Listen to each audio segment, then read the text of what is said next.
इस वक्त की बड़ी खबर आपको बता दें, लैंड फॉर जॉब घोटाला मामले में लालू यादव पर और उनकी फैमिली पर भी आज सुनवाई का दिन है।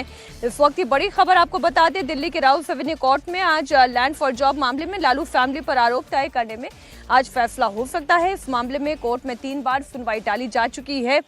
वहीं सुप्रीम कोर्ट में आज दिल्ली में जारी प्रदूषण पर सुनवाई होने वाली है। पिछली सुनवाई के दौरान सुप्रीम कोर्ट ने कहा था कि वो इस मामले में चुप नहीं बैठ सकता। इधर दिल्ली हाई कोर्ट में इंडिगो रिफंड मामले में सुनवाई होगी। इंडिगो की फ्लाइट रद्द होने से प्रभावित यात्रियों के पैसे रिफंड करने की मांग की गई है। सुप्रीम कोर्ट में नैनीताल के बनभूलपुरा में रेलवे की भूमि पर अतिक्रमण मामले पर भी सुनवाई होनी है। बड़ी खबर आपको पहले हल्द्वानी के बनभूलपुरा की ही बता दें, जहां रेलवे की भूमि पर अतिक्रमण का ये पूरा मामला है। आज सुप्रीम कोर्ट में सुनवाई है। आज इस मामले पर फैसला आने की उम्मीद है।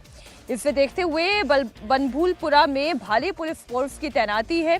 चप्पे चप्पे पर पुलिस की सुरक्षा है। पुलिस बाहरी लोगों और गाड़ियों की भी चेकिंग कर रही है।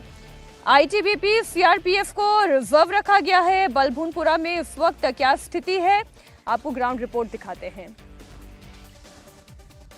हल्द्वानी के बनभूलपुरा में रहने वाले 50,000 से ज्यादा लोगों के दिल की धड़कनें आज बढ़ी हुई है और सबकी निगाहें लगी है देश की सबसे बड़ी अदालत सुप्रीम कोर्ट पर कि वहां से क्या फैसला आता है, क्योंकि रेलवे का यह दावा है कि उनकी जमीन पर अवैध तरीके से लोग बसे हुए हैं, अतिक्रमण किया हुआ है, इसको हटाया जाना जरूरी है और इसी को लेकर सुप्रीम कोर्ट में आज आखिरी सुनवाई होगी। उम्मीद की जा रही है कि फैसला भी आएगा।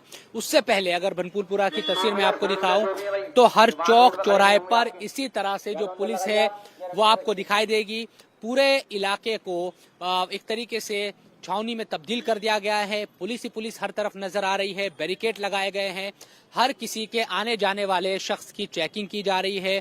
संदिग्धों पर नजर रखी जा रही है कि कोई भी संदिग्ध अंदर ना आ पाए और किसी भी तरह की जो गतिविधि है तमाम चीजों पर देखिए, दोनों तरफ जो भी सड़क हल्द्वानी के बनभूलपुरा की तरफ आती है उस सड़क को इसी तरह से बैरिकेड किया हुआ है।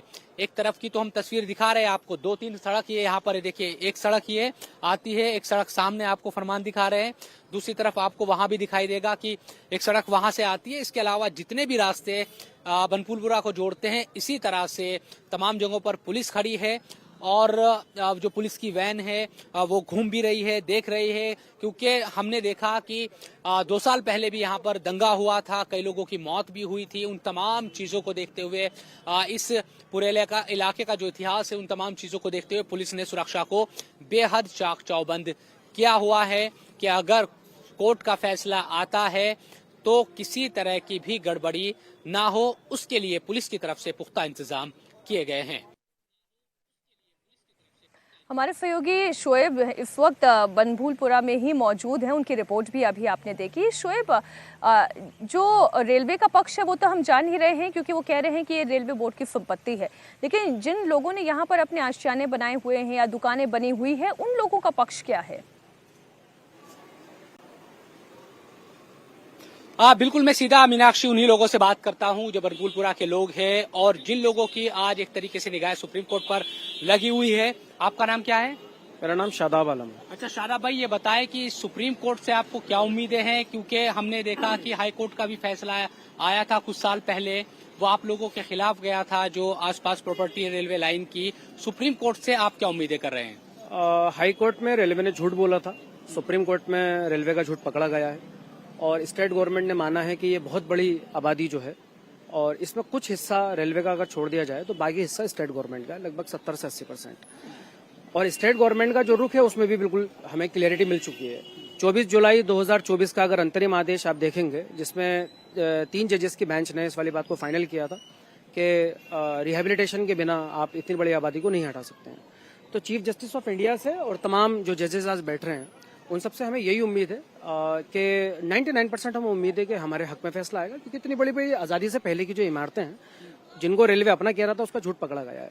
तो 100% हम डैम श्योर ठीक शोएब, आप लोगों के यहाँ पे मन की बात समझे हैं और बाकी में इतनी बड़ी जमीन पर यदि कब्जा हो गया तो ये भी सोचने वाली बात है कि जब ये कब्जा हो रहा था तब रेलवे बोर्ड क्या कर रहा था और तब प्रशासन क्या कर रहा था।